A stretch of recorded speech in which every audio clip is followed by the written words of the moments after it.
Hey guys and gals, Sweet Motorhomes here. Glad to have you with us. Julio, tell everybody where all the tools are right now. Buscar en el show más de la descripción del video para todas las herramientas.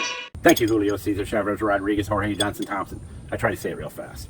Anyhow, I'm glad to have you back. We're doing a lot of different videos on the motorhome. Make sure you check out the new one where we trimmed out the new refrigerator. It's awesome. And if you're into cars, Sweet Project Cars, and if you're into motorcycles, Sweet Scoots.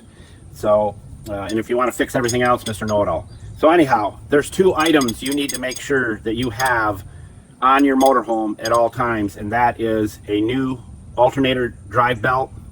As you can see, this one here is pretty ragtag, chewed up, and you'll need a breaker bar.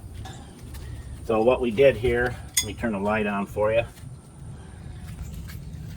We put a new belt on right there, and the best way to do it to get to the tensioner is to come in here with the breaker bar and take a picture. Even though your manual will probably have the diagram of how it goes on, and make sure you feel the belt and make sure it's in between the two ridges on each side, top and bottom, even on the crank pulley down here at the very bottom.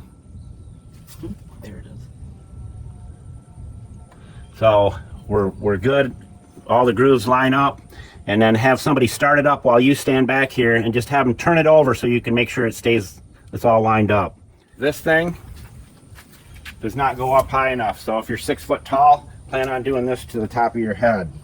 Okay, so this will shut you down no matter where you're at, highway, wherever. So make sure you have, and I did it right here with just this tool and the camera to take a picture of how the belt was on there. So that in your toolbox and that in your toolbox. And as we always say, don't be a schmuckle, and Sweet Motorhomes out.